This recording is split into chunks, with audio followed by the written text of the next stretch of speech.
Bismillahirrahmanirrahim. Assalamu alaikum class 4. This is your lecture number 9. Today we are going to start unit number 4. So we will do the reading and this is your part 1. Students, I have opened the book page number 31. You can see on this page we are having unit number 4, characteristics of living things.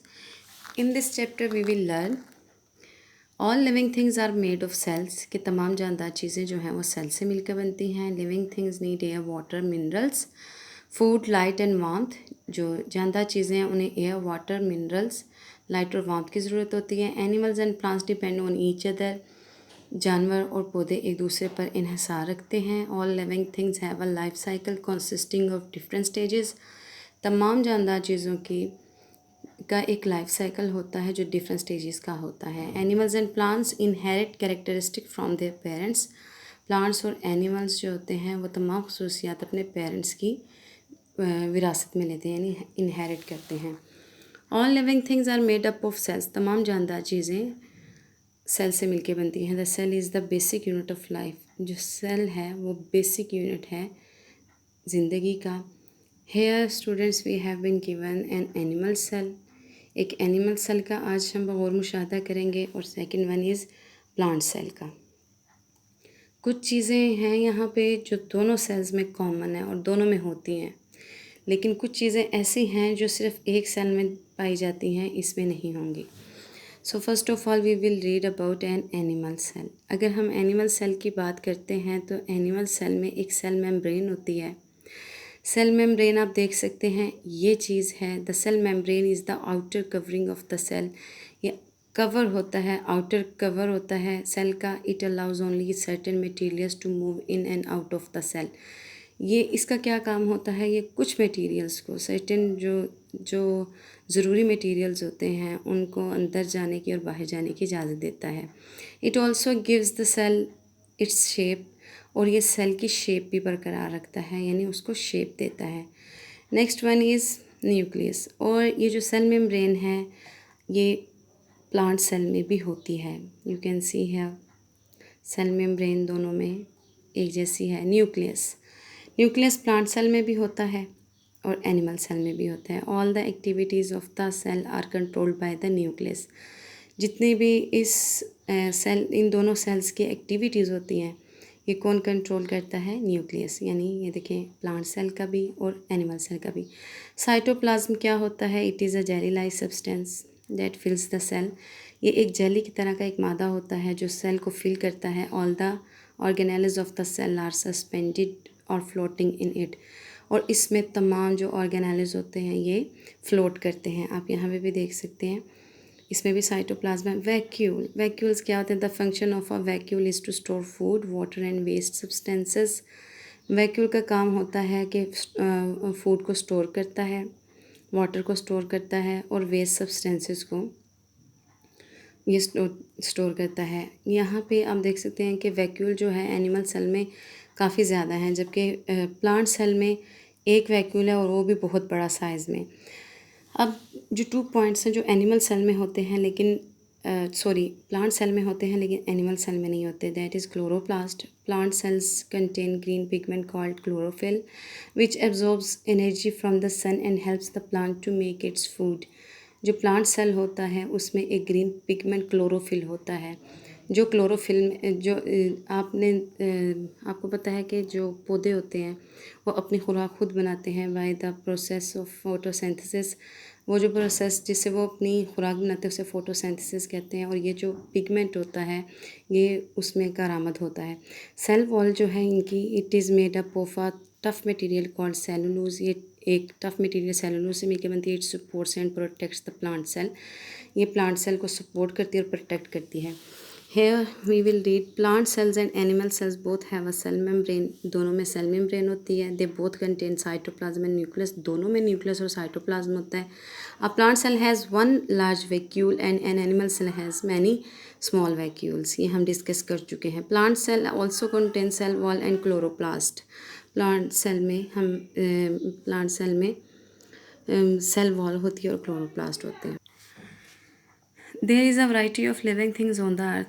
ज़मीन पे बहुत ज़्यादा variety है जानदार चीज़ों की, यानी बहुत सी इकसाम है जानदार चीज़ों. What does it mean to be alive? What characteristic do all organisms or living things have that make them different from non-living things? यानी कौन सी वो खसूसियात होती हैं जो जानदार चीज़ों को गैर बेजान चीज़ों से अलग रखती हैं? Let's study these in detail. आम तौर पे कहा जाता है कि 7 कैरेक्टरिस्टिक्स होती हैं लिविंग थिंग्स की जो कि नॉन लिविंग थिंग्स में नहीं होती. All living things need food. इनको यानी तमाम जानदार चीज़ों को खुराक की ज़रूरत होती है. Living things need food in order to perform their life processes. जो लिविंग थिंग्स हैं उनको अपने लाइफ के प्रोसेसेस के लिए फ़ूड की ज़रूरत होती है. कौन से प्रोसेसेस? मसलन बढ़ना, हेल्दी होना, this and that. Food gives them energy. Food जो है वो इन्हें एनर्जी देता है. Animals get this energy by eating different plants and other animals. Animals क्या करते हैं? वो इस एनर्जी को कहाँ से हासिल करते हैं? डिफरेंट प्लांट्स को खाकर और दूसरे एनिमल्स को का शिकार करके. Plants processes chlorophyll. प्लांट्स में क्लोरोफिल होता है, हमने स्टडी कर लिया है. And make their food themselves through a process called photosynthesis. हम इसको भी डिस्कस कर चुके हैं. Using sunlight, water and carbon dioxide, जिसमें वो सनलाइट इस्तेमाल करते हैं, वाटर और carbon dioxide. Next one is respire. Both plants and animal take in oxygen.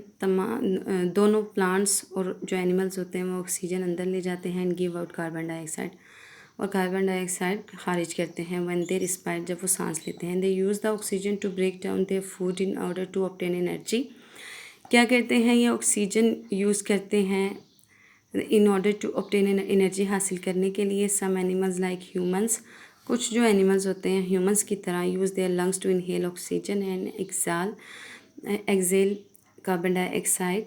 जो कुछ एनिमल्स होते हैं वो भी ह्यूमन की तरह ऑक्सीजन को अंदर ले जाते हैं और कार्बन डाइऑक्साइड को बाहर निकालते हैं अपने लंग्स के through. Others breathe through their skin और गिल्स. जो कुछ होते हैं जो अपने स्किन के ज़रिए और गिल्स के ज़रिए सांस लेते हैं. कैन मूव बाय देमसेल्व्स, खुद ब खुद हरकत कर सकते हैं. Most animals move from place to place in search of food.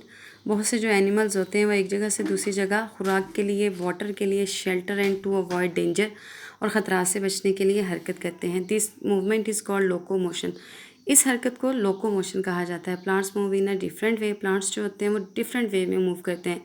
Since they prepare their own food, यहाँ तक कि वो अपनी खुराक खुद तैयार करते हैं. They need not go from place to place in search of food. इन्हें खुराक की तलाश में एक जगह से दूसरी जगह जाने की ज़रूरत बिल्कुल भी नहीं होती. But certain parts of plant show movement. For example, the leaves move in the direction of the sun. आपने सनफ्लावर को देखा होगा. प्लांट्स तो जानवरों की तरह ना तो उनकी टांगें होती हैं कि वो एक जगह से दूसरी जगह जाएं, लेकिन आप सनफ्लावर की अगर एग्जांपल लें तो जिस तरफ सन होता है सनफ्लावर उसी तरफ मूव करता है. ये उनकी मूवमेंट होती है. Have sensitivity. Living things respond और react to things which happen in their environment. जो लिविंग थिंग्स होती हैं वो रिस्पॉन्ड करती हैं, रिएक्ट करती हैं जब उनके इन्वायरमेंट में कुछ होता है. When an animal realises it is in danger, जब किसी जानवर को पता चलता है कि वो ख़तरे में है, इट रन्स फॉर सेफ्टी, तो वो हिफाजत के लिए भागता है, यानी अपनी जान बचाने के लिए. You remove your hand quickly when you touch a very hot pot. जब आप किसी गर्म बर्तन को टच करते हैं आप अपना हाथ फ़ौरन हटा लेते हैं. क्यों? ताकि आप जल ना जाएं. The leaves of the mimosa plants close when you touch them. Mimosa plant के जो लीव्स होते हैं जब हम उन्हें टच करते हैं वो क्लोज हो जाते हैं. ये उनकी सेंसिटिविटी को शो करता है. Next is reproduce. Reproduction is the process by which living things make new life. Reproduction वो प्रोसेस होता है जिसमें लिविंग थिंग्स नई जिंदगियां पैदा करते हैं. Animals produce young ones. जो जानवर होते हैं वो अपने जैसे छोटे जानवरों को पैदा करते हैं. Plants produce seed. जो प्लांट्स होते हैं वो बीज पैदा करते हैं. If a species does not reproduce, अगर कोई स्पीशीज़ ऐसी जो रिप्रोड्यूस नहीं करती है, इट कैन डाई आउट, ये ख़त्म हो जाती है. Excrete. All living things produce waste material. Waste materials वो होते हैं जो हमें हज़म नहीं होते. Removal of waste products from the body. Body से इन वेस्ट मटेरियल्स को निकालना इज़ कॉल्ड एक्सक्रीशन. इसे एक्सक्रीशन कहा जाता है. ग्रो, बढ़ना. All living things grow and go through a life cycle. तमाम जानदार चीज़ें जो होती हैं वो बढ़ती भी हैं और एक लाइफ साइकिल से गुजरती हैं. All animals have babies. तमाम जानवरों के बच्चे होते हैं. Which grow and resemble. जो बढ़ते भी हैं और मुशाबहत रखते हैं देयर पेरेंट्स अपने पेरेंट्स से। अडल्ट प्लांट्स प्रोड्यूस सीड्स, जो अडल्ट प्लांट्स होते हैं, बड़े प्लांट्स होते हैं, वो सीड्स प्रोड्यूस करते हैं which grow to make new plants, जो कि नए पौधों को पैदा करते हैं। So students, this was the part 1 of your lecture. Inshallah, in the next lecture we will do the remaining part of this unit. उस वक्त तक के लिए अल्लाह हाफिज़।